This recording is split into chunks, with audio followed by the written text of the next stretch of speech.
Did you know that over 9,000 kilometers from Korea, in the heart of England, the University of Cambridge holds remarkable treasures of Korean cultural heritage? From the Cambridge University Library to the Fitzwilliam Museum, Korean cultural heritage quietly endures, waiting to be rediscovered. The museum reveals the quiet splendor of Korean ceramics. The library holds precious traces of Korea's legacy. This series follows a journey to rediscover those legacies by transforming them into digital heritage and to share their stories with the world once more.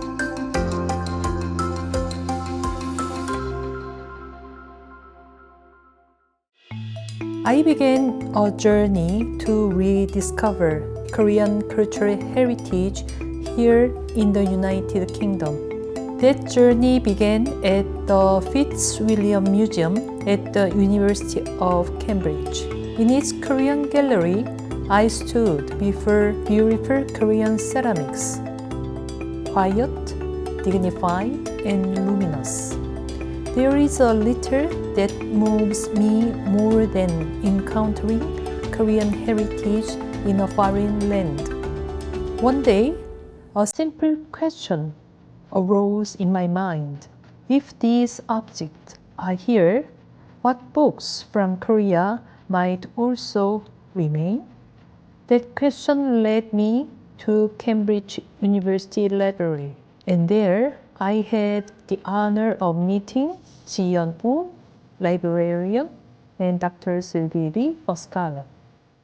As someone who loves books more than anything, I began walking the quiet corridors in that vast library, searching for traces of Korean left behind. Cross time, cross language, cross silence. What I found surprised me. One such discovery moved me deeply. A beautifully handwritten letter in Hangul, penned by Kim Ok-kyun. In 1884, he wrote to Sir Harry Parkes, the British envoy to Korea, expressing his heartfelt hopes for reform and the future of Korea. In his calligraphic lines were restraint and urgency, the voice of a visionary in a nation on the edge, filled with passion, fear, and clarity. A Korean intellectual writing in his native script to a Western diplomat, it is a rare and deeply touching moment in history. That one letter is at once literary work and historical legacy, shedding light on the inner struggles of Korean modernization. There is another story. In 1902, an Anglican missionary named Miss Lucy Nevile gathered Korean books from local bookshops and donated them to Cambridge. Among them were woodblock printed novels such as The Tale of General Im, The Tale of Jeong, and The Tale of Simcheong. The books she selected with care remain on the library shelves today. Of these, The Tale of Jeong stands out. It is the story of a woman who disguises herself as a man and becomes a general, fighting injustice and standing as a brave, independent, and passionate person. This is not just an old tale.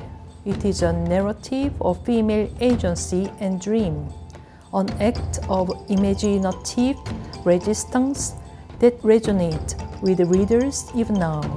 It connects seamlessly with today's Korean web novel, showing how literature continues to transcend time and society.